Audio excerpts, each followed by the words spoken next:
Bonjour à tous. Beaucoup d'annonces hier soir lors de la conférence annuelle de Google avec de l'IA générative partout dans tous les produits, ce qui veut dire que nos usages numériques au quotidien vont certainement changer assez rapidement. On va commenter toutes ces annonces évidemment aujourd'hui dans Smart Tech dans notre séquence Le Débrief. On reviendra également sur les 12 mesures qui sont comprises dans le projet de loi présenté hier par le gouvernement français pour sécuriser et réguler Internet. Dans le débrief également, on parlera de cette start-up française qui, pas encore née, est déjà promise à un avenir radieux. Ce sera notre pépite nationale, nous dit-on, en matière d'IA. Elle s'appelle Mistral AI. Et puis en deuxième partie de l'émission, on s'intéressera à une conférence qui a lieu cette fois à Paris. Aujourd'hui, toute la journée pour l'accessibilité numérique. On va donc parler de handicap et de ces sites internet qui sont toujours à la traîne en France pour s'adapter aux exigences légales en la matière. On terminera avec cette histoire de Michelin qui se prépare à vivre l'aventure des NFT. Mais d'abord, je vous propose une interview avec Weezings pour découvrir tous ces objets qui travaillent pour notre santé connectée. C'est tout de suite dans Smart Tech.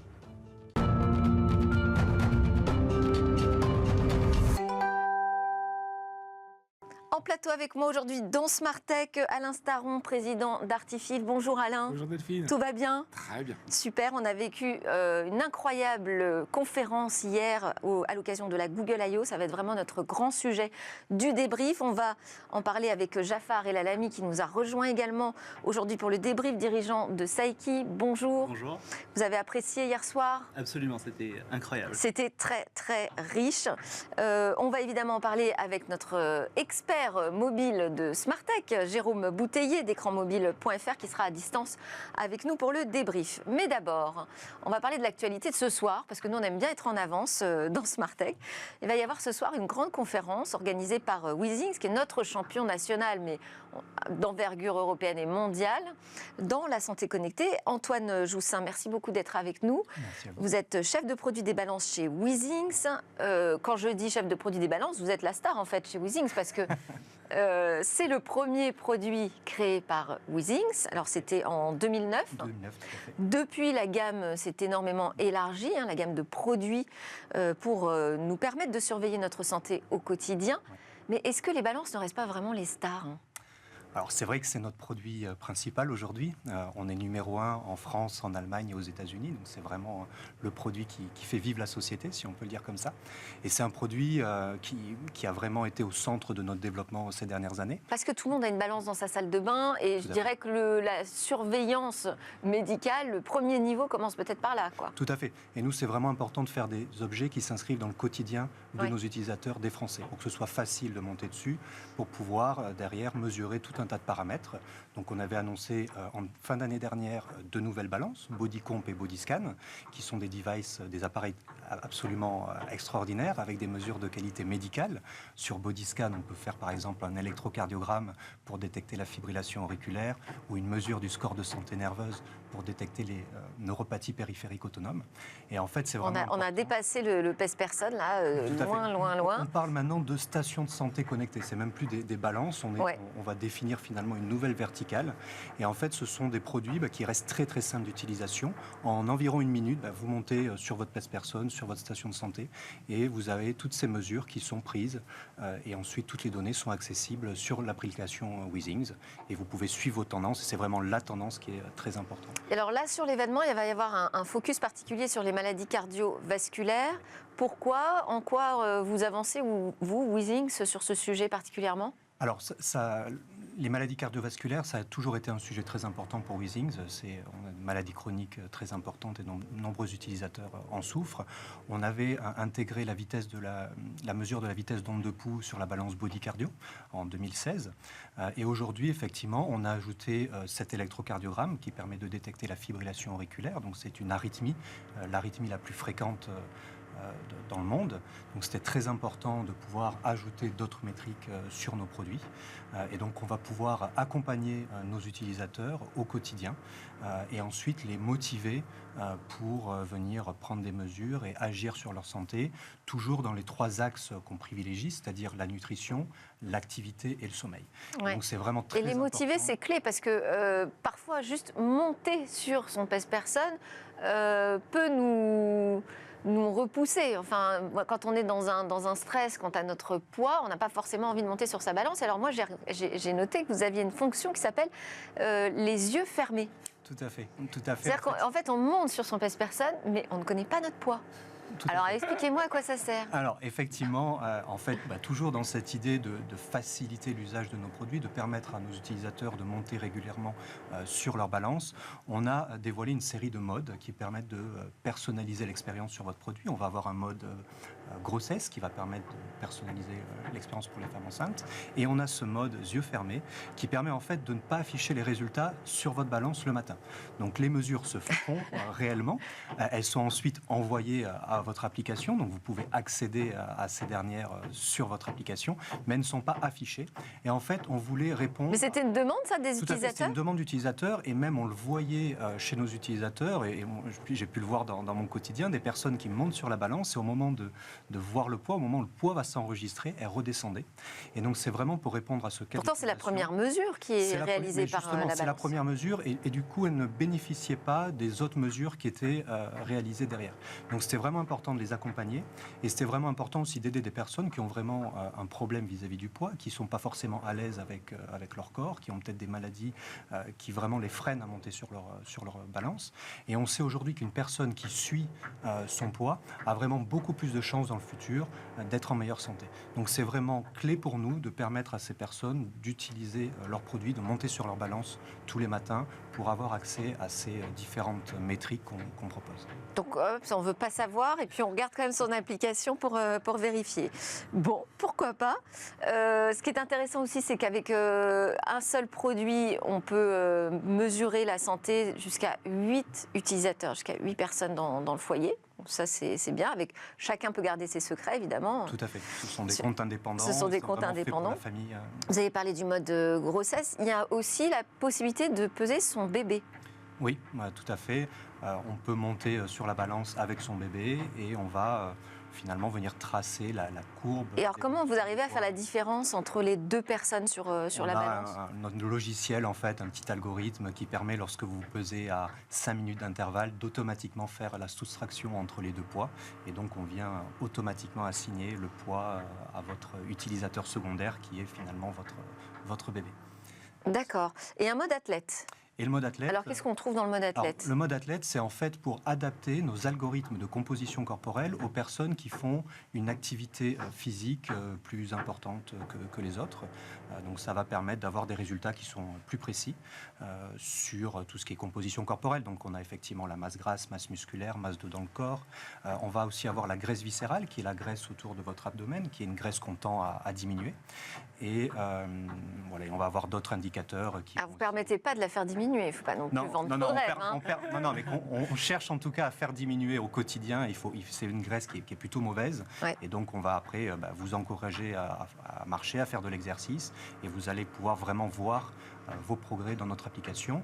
Et notamment, on a une offre de service Weezings Plus qu'on a dévoilée l'année dernière, qui va justement permettre de vous aider, de voir vos progrès et de vous améliorer sur ces différents points. Mais là, ce soir, donc, vous organisez un événement pour qu'on puisse un peu prendre en main toutes ces nouvelles fonctionnalités, pour s'en faire une idée. Vous parlez d'expérience immersive. Oui, alors ça va être un très bel événement. On a voulu essayer de donner aux personnes qui viendront une idée de comment est fabriqué, de quoi est constitué un produit Weezings. Donc vous allez avoir notamment des balances, je ne vais pas trop en dire, mais qui... si, quand même, allez-y. Je vais laisser les gens les voir, mais notamment des balances transparentes qui vous permettent de voir tous les capteurs et les cartes électroniques qui composent le produit. Vous allez pouvoir un petit peu jouer avec ces produits.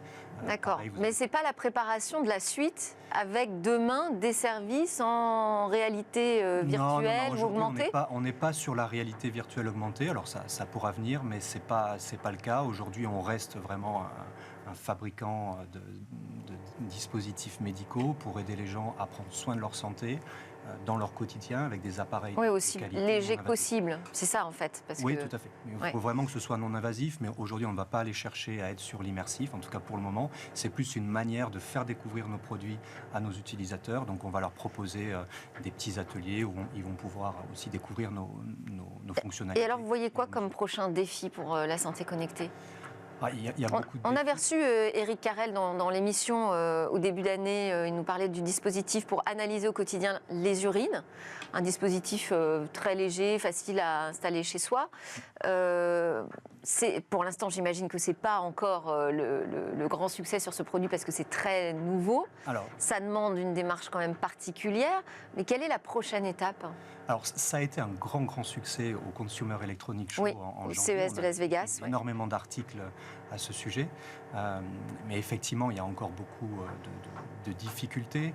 Aujourd'hui, ce qu'on veut vraiment, nous, c'est passer des soins à la prévention. Donc, du cure au care, en anglais. Donc ça, c'est vraiment une démarche dans laquelle on s'inscrit. On veut continuer forcément à développer notre offre d'appareils connectés qui vont permettre de suivre votre santé. Et c'est là que QScan est très important, très intéressant, parce qu'il va vraiment définir une nouvelle verticale dans ce domaine-là. Mais derrière, on va travailler avec le gouvernement. On est notamment partenaire de Mon Espace Santé, qui va vous permettre demain de remonter certaines données de nos appareils Weezings automatiquement sur la plateforme. Donc les professionnels de santé, les médecins pourront y avoir accès. Et donc ce sont ce genre d'opportunités qu'on cherche à développer et qui sont vraiment très intéressantes et très importante pour nous, parce que demain, la manière dont on prend soin de nous va considérablement changer. Et ce sont ces nouvelles technologies ou ces nouveaux outils qui vont nous permettre de mieux prendre soin de nous, parce que notre système de santé, on sait que la population est vieillissante, on a un développement des maladies chroniques, et il faut forcément qu'on adapte un petit peu la manière dont on soigne. Antoine Joussin de Weezings, merci beaucoup. On continue avec le reste de l'actualité dans le débrief. Cette fois, on va basculer de l'autre côté de l'Atlantique pour parler de la Google I.O. notamment.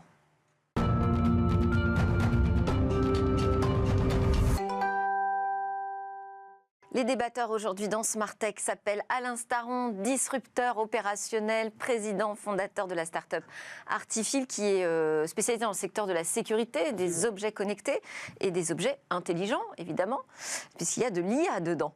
Avec vous aujourd'hui, Jafar Alalami, ingénieur IT, vous êtes data scientist et vous dirigez l'entreprise Saiki, qui est un spécialiste de l'analyse des données de mobilité. On ne connaît pas forcément ce secteur, c'est-à-dire que vous êtes capable d'analyser nos trajets. C'est absolument ça. En fait, on est capable de comprendre où circulent les populations, à quel moment et pour quel objectif, de manière à pouvoir faire de la mesure d'audience, par exemple, sur des véhicules PUV, par exemple, de pouvoir comprendre aussi, finalement, la dynamique demain de la ville, une smart city en 2026, par exemple, de pouvoir faire des projections sur les déplacements et de pouvoir prendre un certain nombre de décisions d'urbanisation, par exemple, d'une zone rurale ou autre. Très bien. Et on est avec Jérôme Bouteiller qui est connecté à distance avec nous, notre chroniqueur mobile business, rédacteur en chef d'écranmobile.fr. Bonjour Jérôme.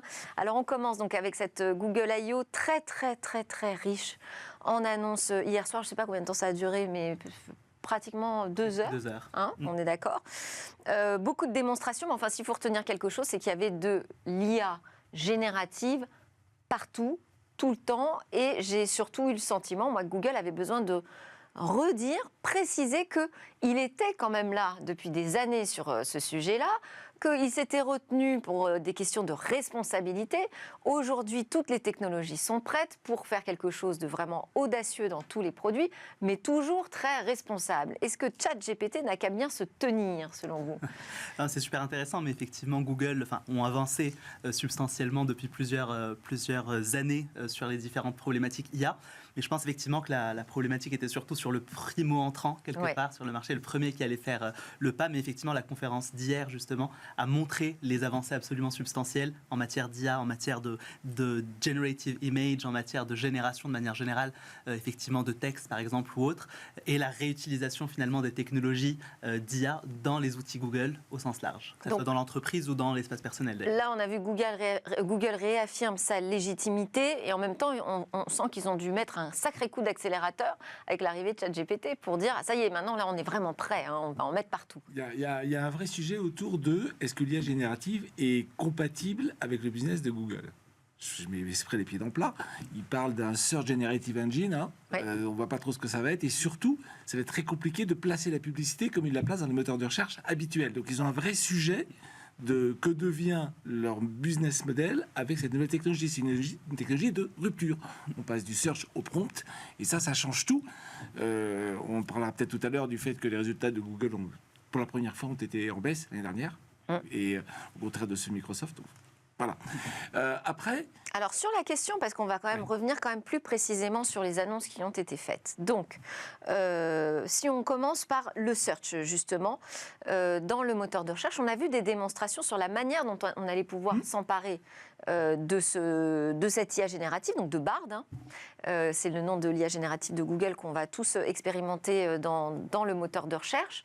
On va pouvoir donc poser des questions en langage naturel. Et la réponse sera aussi présentée sous forme de langage naturel.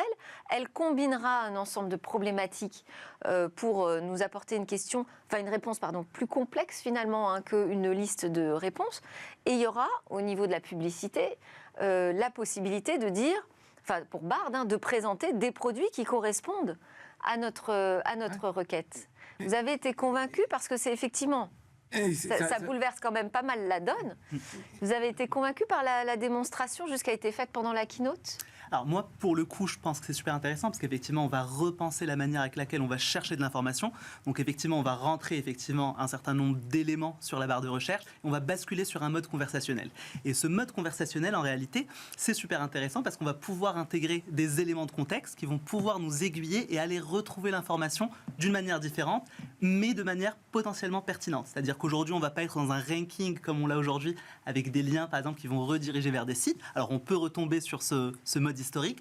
Pour autant, on aura un certain nombre d'informations. Et au-delà de ça, au niveau du fact-checking, et c'est là où c'est super intéressant, c'est qu'au niveau des images, on va pouvoir également avoir un peu plus d'informations sur la source de l'image, de pouvoir retomber finalement dans une logique d'éthique, de comprendre concrètement est-ce que les photos étaient libres de droit. Donc ils annoncent du watermarking sur les images, mais aussi des métadonnées qui permettront de connaître l'origine de l'image.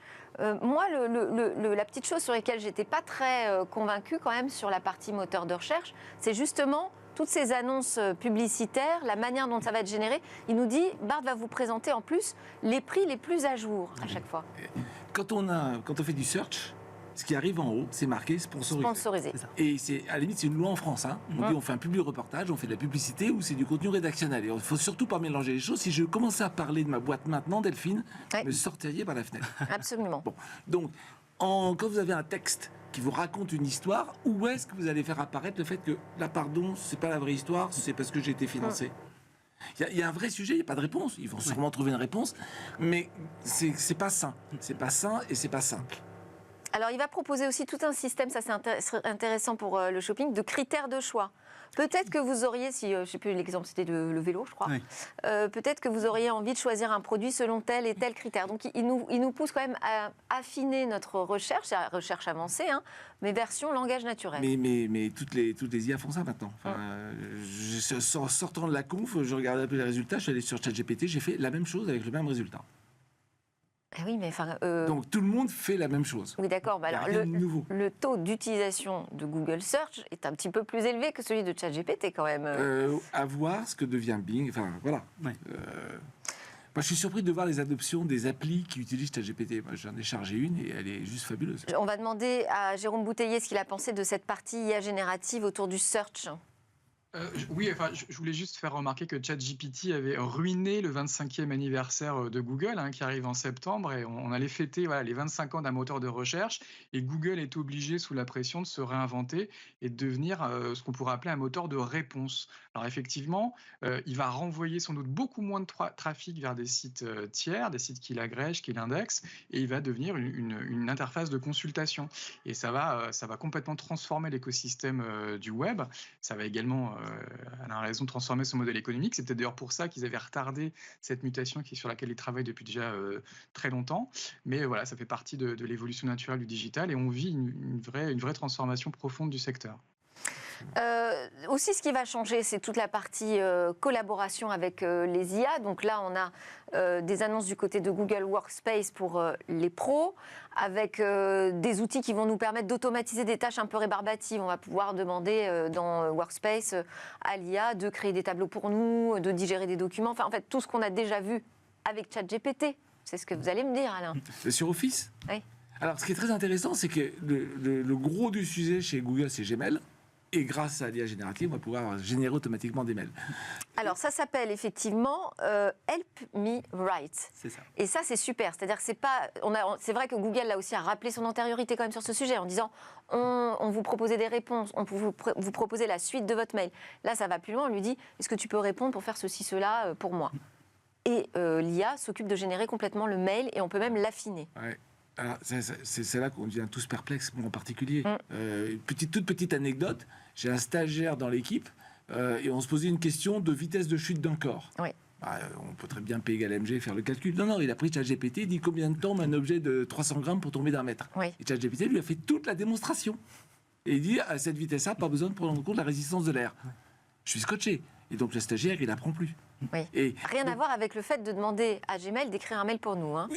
Là, on change de sujet. Non, c'est le même sujet qui est j'arrête d'agir, je fais faire dans des tâches qui étaient réputées humaines. Et l'écriture, c'était quand même humain. Enfin, je sais écrire un texte ou je sais pas écrire un texte, j'ai plus besoin de savoir Non, mais écrire une réclamation, un site de e-commerce, oui, c'est toutes ces tâches qu'on appelle rébarbatives là qui vont quand même être simplifiées. Il va falloir apprivoiser en revanche l'outil pour bien l'utiliser. Non, moi je vois ça comme un vecteur clairement d'accélération de la productivité concrètement. Donc effectivement ils ont parlé assez longtemps de Help Me Write où effectivement on va donner un élément de contexte ou même finalement une suite de mails où on va essayer de comprendre le contexte pour aider justement la rédaction d'un certain nombre de choses qui in fine on aurait pu reprendre des éléments finalement du contexte passé et écrire nous-mêmes finalement ce mail-là, mais avoir déjà un premier travail à 80%, le réorganiser et finalement mettre de l'intelligence humaine sur justement les petites modifications plutôt que sur du chronophage et du répétitif, c'est là où l'intérêt existe à mon avis. Alors, pardon, c'est juste qu'on démarre par une solution à un problème de productivité basique. Qui sait ce que l'humain va en faire? Mais probablement beaucoup plus que ce qu'on pense. Certainement. Je pense qu'on ne va plus jamais écrire de mail, on ne va plus jamais écrire de SMS. Je pose ça sur la table, je n'ai pas d'avis, je ne juge rien, mais je dis juste que ça me rend perplexe. Alors, il y avait aussi un truc que j'ai trouvé très bluffant, c'était dans Maps. Puisqu'on a le Street View immersif qui était déjà présent. Et là, on va pouvoir carrément, ça s'appelle Immersive for Routes, on va pouvoir suivre son trajet à l'avance, voir par où on va passer grâce à des vues immersives en 3D. Là, effectivement, Alors ça, c'est vraiment bluffant. Alors, il n'y aura que quelques villes pour le lancement. Il y a une quinzaine de villes. Je pense qu'il n'y a aucune ville française aujourd'hui. Donc, globalement, en fait, c'est des champs de radiance neuronaux en matière d'IA. Et c'est hyper intéressant parce qu'on réinvente complètement en fait, la manière avec laquelle Parce que là, Jafar, on est dans votre sujet quand même. C'est ça, exactement. Qu'est-ce que ça va changer pour vous, ça? Moi, honnêtement, je pense que c'est super intéressant parce qu'on est vraiment dans quelque part comme si on se téléportait dans un monde virtuel en 3D de manière à observer. Concrètement, je veux me rendre par exemple à Wall Street si je suis à New York. Et effectivement, je vais pouvoir observer non seulement les rues en quasi-temps réel, de pouvoir avoir une simulation des trajets, des véhicules, des personnes, d'avoir aussi une représentation de la température et de la météo qui va s'adapter avec des capteurs justement. La qualité de l'air aussi, on pourra finalement voir le tout directement sur notre smartphone en voulant aller... C'est-à-dire qu'on peut simuler le trafic au moment où j'y serai, à l'heure où je passerai. C'est exactement ça. On peut simuler la météo, voir la pluie tomber éventuellement. Exactement, avec en plus une vue où on va apprécier la texture justement en 3D, on va voir les arbres, on va les voir en mouvement, on va voir des oiseaux passer. C'est-à-dire qu'on est vraiment dans, finalement, je me téléporte sur place, je vais voir comment je vais retrouver cet environnement-là. Alors avec un certain nombre de projections évidemment, mais pour le coup ça change complètement l'expérience. C'est-à-dire que hier on avait effectivement en 2D un certain nombre de choses avec le Google Maps. Aujourd'hui, on est en pure 3D, on est dans la représentation et on arrive à se projeter sur place. Et Alain, vous allez me dire, du coup, on ne va plus voyager puisqu'on aura déjà fait le trajet en vision immersive. Non, mais effectivement, ce qui est très intéressant, c'est que le mapping, utiliser une carte, ça demande une intelligence spatiale, qui est une intelligence particulière, qui n'est pas forcément très répandue, alors que pouvoir se référer à des vraies images, le vrai immeuble, c'est beaucoup plus intuitif. Donc ça, effectivement, ça va dans un sens de progrès, d'usage. Après, on parlera du co-développement. Alors, on va passer très vite, parce que le temps passe vite. Passer très vite sur les photos aussi, comment les IA vont nous aider à retoucher nos photos. Bon, on a vu déjà plein d'exploits, donc ça continue avec le Magic Editor. Tout ça repose quand même sur un nouveau réseau de neurones, un nouveau modèle de langage qui s'appelle Palm 2. Et puis, il y a eu des annonces aussi matérielles. Alors, Jérôme Bouteiller, vous avez suivi ces annonces matérielles comme nous. Il y a surtout, je dirais, la grande surprise et la grande... oui, enfin, je ne sais pas si c'est une surprise, mais en tout cas, c'était le beau spectacle d'un smartphone pliable qui arrive dans la gamme Pixel. Oui, très rapidement, il y a eu le Pixel 7a, hein, qui est un smartphone d'entrée de gamme à 500 €, qui fait d'excellentes photos avec justement toutes les fonctionnalités que vous évoquiez pour améliorer les images. Et l'autre annonce, elle était assez ancienne, hein, ça fait pratiquement un an qu'il l'avait annoncé. C'est le fameux Pixel Fold, donc qui est le premier smartphone à écran pliable de la marque Google. Google qui arrive 3 ou 4 ans après Samsung ou Huawei sur ce segment. Alors j'ai regardé hier soir, on est à peu près à 1% du marché mondial des smartphones qui concernent désormais des smartphones à écran pliable. C'est à peu près une quinzaine de millions, 14 millions sur un marché mondial de 1500 milliards. Donc voilà, c'est encore modeste, mais le produit de Google est assez sympathique. Il est quand même très cher, 1799 $. Il n'est pas prévu qu'il soit commercialisé en France. Ça va s'adresser peut-être aux fans de selfie qui pourront utiliser la caméra du dos, qui est la meilleure des caméras, hein, 48 mégapixels je crois, pour se prendre en photo directement sur l'écran, comme on voit sur les visuels. Donc on peut le séparer en 2 écrans ou alors l'utiliser comme une tablette parce que ça fait quand même un écran assez large et confortable. J'ai l'impression que le système aussi d'ouverture-fermeture a bien été travaillé. Hein. Maintenant restera... On a parlé d'un an son lancement d'ailleurs, hein. Je pense qu'ils ont eu des difficultés techniques au lancement. Ouais. Reste plus qu'à le tester, hein, Jérôme, il faut qu'on s'occupe de ça. Ont été annoncés également... donc, la Pixel Tablette également. La Pixel Tablette, tout à fait. Et alors, je crois que si on a un abonnement en plus premium chez YouTube, on peut recevoir une montre Pixel avec son smartphone pliable, le Pixel Fold. Est-ce qu'il y a d'autres choses, Jérôme, que vous vouliez signaler sur cette conf avant que je passe à la partie cloud aussi ? Oui, très rapidement, les 800 millions d'utilisateurs pour le RCS, hein, vous savez, c'est le format de messagerie que Google pousse sur ses smartphones Android. Ils étaient à 500 millions l'année dernière, donc ça fait une croissance annuelle de près de 60%. Le cap du milliard devrait être franchi cette année. Et puis quand on sait qu'il y a 3 milliards de smartphones Android sur le marché, on imagine que Google, avec sa messagerie, pourra rapidement rivaliser avec WhatsApp, leader du secteur, avec 2 milliards d'utilisateurs actifs mensuels dans le monde. Le seul caillou dans la chaussure de Google, c'est évidemment le fait qu'Apple ne soutienne pas le protocole RCS sur les iPhones. Et d'ailleurs, ils n'ont pas manqué de les tacler une fois de plus pendant la conférence, ce qui a bien fait rire la selle apparemment.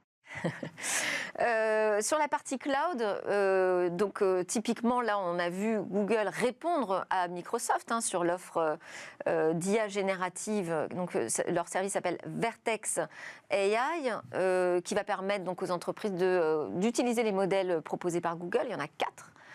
Modèles que les entreprises pourront personnaliser, donc construire leur propre modèle d'IA générative. Il y a aussi la possibilité de chercher dans ses propres données de son entreprise, donc une entreprise search. Et puis cette insistance de Google pour la confidentialité. Ça, c'était un point vraiment martelé à chaque fois. Responsabilité, sécurité, confidentialité des données. Your data is your data, quoi. Là, je trouve ça hyper intéressant parce qu'in fine, c'est un peu le contexte de ce que Alvin Toffler dirait du choc du futur, parce qu'on change complètement les usages dans l'entreprise.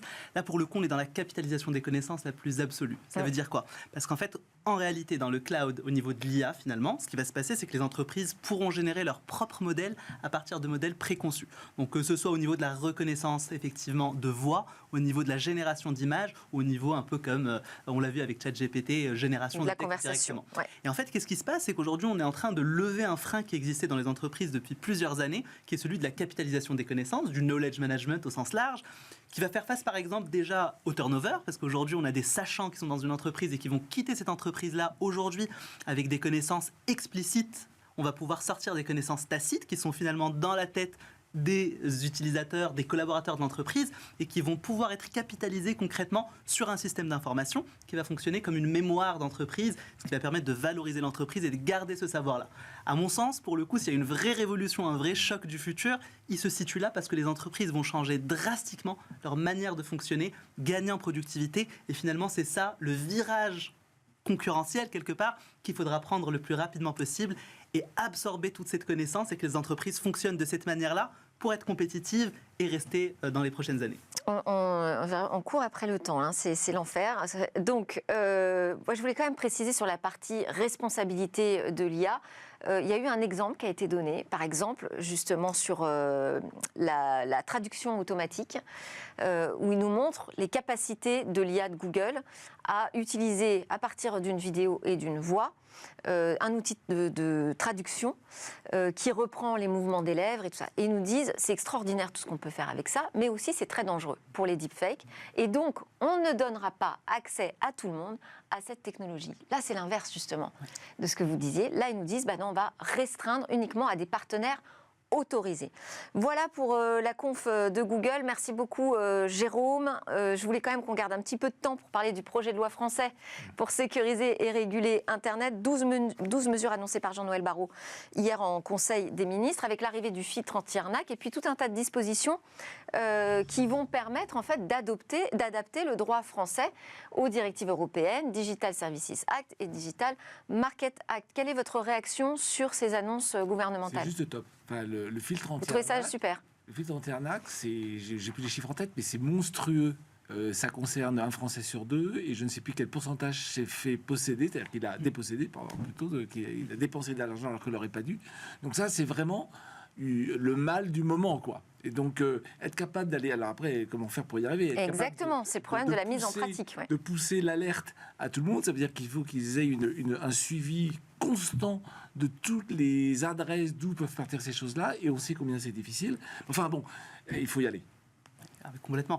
Pas que sur le filtre anti-arnaque, globalement, sur ces 12 mesures. De manière générale, moi, ce que j'ai compris des 12 mesures, effectivement, c'est qu'elles ont 4 vocations. La première, c'est effectivement de protéger nos concitoyens, donc par rapport au filtre anti-arnaque, etc.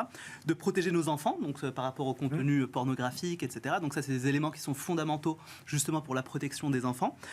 Protéger les entreprises au sens large. Donc on a parlé du cloud, notamment, et des différentes restrictions qu'il y aura sur, par exemple, les crédits cloud. Donc aujourd'hui, on va chez Azure ou chez GCP, typiquement au niveau de Google. On aura des crédits gratuits qui vont nous inciter à aller utiliser ces clouds-là.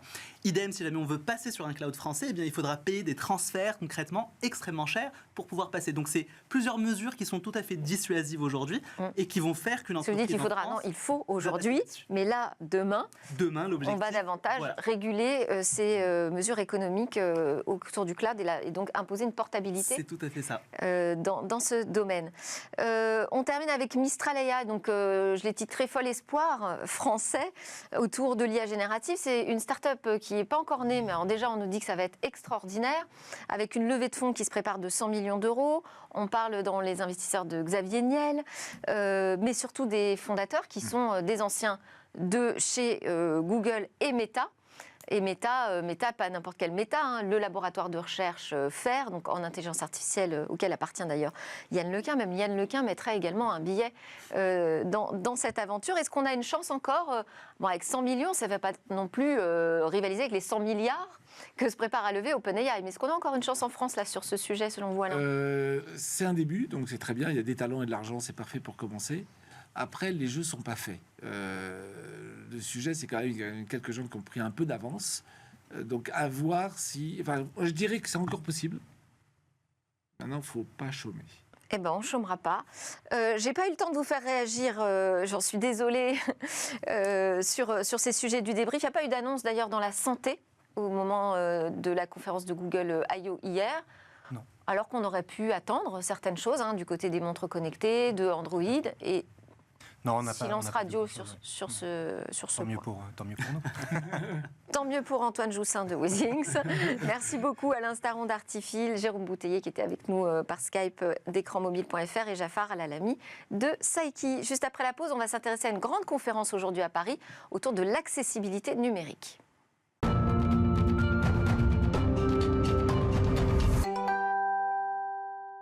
Vous êtes de retour sur le plateau de Smart Tech, votre quotidienne sur le numérique et l'innovation que vous suivez sur la chaîne Bismart ou en podcast également.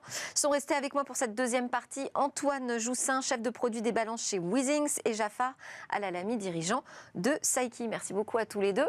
On va s'intéresser ensemble au sujet de l'accessibilité numérique avec Manuel Pereira qui est connecté à distance avec nous. Il est responsable du pôle accessibilité numérique au sein de l'association Valentin AUI et cofondateur également de A11Y Paris, je le prononce à la française, A11Y. Alors je me suis renseignée.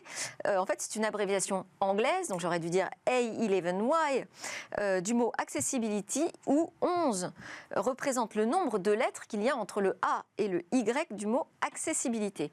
Un petit mot aussi sur l'association Valentin AUI, qui est le nom d'un pédagogue au 19e siècle qui a créé la première école pour aveugles. C'est une association qui intervient donc au quotidien pour favoriser l'autonomie des personnes aveugles et malvoyantes et les aider à sortir de l'isolement.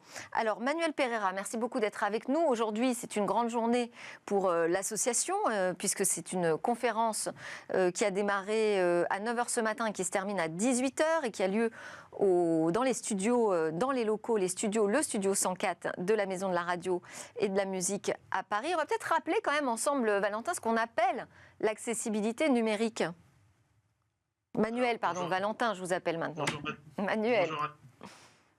Oui, bonjour. L'accessibilité numérique, en fait,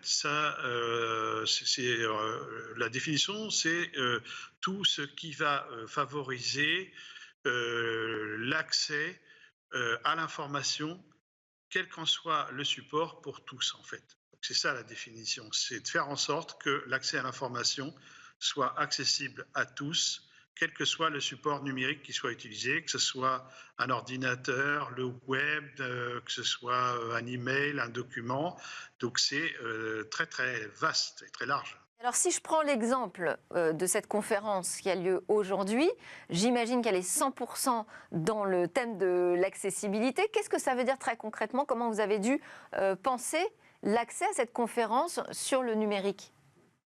Alors, cette conférence est effectivement 100% accessible, c'est le minimum qu'on pouvait faire, j'ai envie de dire, et ça suppose qu'effectivement, quelle que soit sa situation, aujourd'hui, on peut assister à la conférence. Si on est en fauteuil roulant, ben, on peut venir à la Maison de la Radio et on a des espaces prévus pour accueillir les personnes qui sont en fauteuil roulant. Les personnes qui sont sourdes ou malentendantes, il y a un système de transcription de vélotypie qui a été mis en place et de traduction LSF grâce à un partenaire qui était avec nous.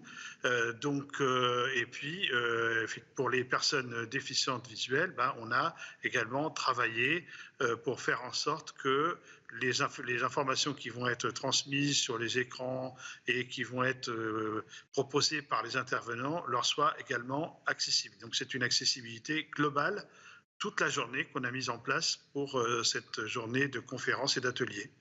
Site internet, ça engage quoi? Parce qu'aujourd'hui, je crois que c'est plus de 90% des sites internet restent inaccessibles. Qu'est-ce que ça engage comme développement, l'accessibilité? Alors l'accessibilité, ça suppose simplement qu'on suive des règles de bonne pratique qui ont été édictées par des organismes internationaux qui ont été transposés en Europe et en France. Et donc c'est simplement des règles de codage qu'il faut suivre pour faire en sorte que tout le monde puisse accéder au support numérique et donc au web. Donc c'est pas, si vous voulez, il n'y a pas de développement spécifique à réaliser, c'est simplement de suivre les bonnes pratiques qui sont diffusées déjà et qu'on peut avoir sur Internet très simplement pour pouvoir faire en sorte que les sites soient accessibles à tous. Alors vous avez travaillé d'ailleurs à ce référentiel sur l'accessibilité, référentiel général d'accessibilité pour les administrations. Comment vous expliquez que les sites administratifs, les sites de l'État ne soient pas encore tous accessibles ? Alors, il y a des explications relativement simples. On a une loi aujourd'hui en France qui est plutôt bien faite et qui d'ailleurs va être modifiée prochainement pour être améliorée. Le problème, c'est que jusqu'à présent, on n'avait personne pour vérifier que la loi était appliquée et personne pour, du coup, appliquer les sanctions prévues par la loi. Donc c'est comme si vous aviez mis en place sur une route une limitation de vitesse, mais que vous n'aviez pas de gendarmes pour faire respecter cette limitation de vitesse. Ben, c'est exactement ce qui se passait jusqu'à présent et du coup on se retrouve avec un niveau d'accessibilité des sites public, mais pas que, hein, le privé est également logé à la même enseigne, qui est absolument catastrophique. Et on espère que grâce aux améliorations législatives qui vont arriver, et notamment à la mise en place d'autorités de contrôle et d'application des sanctions, on va pouvoir faire changer les choses et augmenter de façon significative le nombre de sites accessibles. Alors on rappelle que le handicap en France concerne une personne sur 5, c'est important. Passage à l'action là vraiment aujourd'hui lors de toute votre conférence et votre événement. Merci beaucoup Manuel Pereira, donc responsable du pôle accessibilité numérique et à l'association Valentin AUI et cofondateur de A11Y Paris. Voilà, message à faire passer, c'est qu'il faut penser à cette accessibilité dès la création de vos sites. Je vous dis ça à vous aussi qui êtes restés avec moi en plateau. À suivre dans Smart Tech, la chronique Où va le web. Aujourd'hui, Eva s'intéresse à Michelin qui veut tenter cette aventure des NFT. Michelin débarque dans le Web 3. Après les pneus, les cartes routières, les guides de voyage et la gastronomie, le groupe lance sa collection de NFT. Michelin Explorer Club sera composé de 5000 tokens, des NFT à l'effigie, vous vous en doutez, de la mascotte de la marque, le fameux Bibendum. Ils seront inscrits sur la blockchain Ethereum. Le prix à l'unité devrait tourner autour de 0,1 Ether, soit environ 160 €. Michelin s'ajoute ici à la longue liste des entreprises tentant l'aventure du Web3. Elle le fait d'ailleurs pour les mêmes raisons, se rapprocher et tisser des liens avec sa communauté. Le principe est toujours le même, les détenteurs de ces NFT ont accès à des expériences exclusives. Ils pourront, par exemple, vivre de l'intérieur les nombreux événements dont Michelin est partenaire, comme les 24 heures du Mans. Imaginez-vous participer au 100e anniversaire de cette course mythique avec l'équipe Michelin Motorsport et rencontrer des pilotes. Le pari de Michelin, c'est de fédérer ces différentes communautés, celle du voyage, celle de la gastronomie ou celle du sport. Pas question de ne viser que les adeptes de ces nouvelles technologies. Il va donc falloir faire beaucoup de pédagogie, reconnaît le social media manager de Michelin. Le mythe de ces NFT devrait avoir lieu aux alentours du 15 juin. Fait bouger. Et voilà, c'était Smart Tech édition très très riche. On a couru après le temps, mais on a pu dire plein de choses. Merci beaucoup Antoine Joussin, chef de produit des balances chez Weezings, de nous avoir parlé de votre conférence qui a lieu ce soir. Jafar Elalami d'avoir commenté la conférence Google. Je rappelle que vous êtes le dirigeant de Seiki, un spécialiste des données de mobilité. Merci à vous de nous suivre tous les jours dans Smart Tech. Je vous souhaite une excellente journée.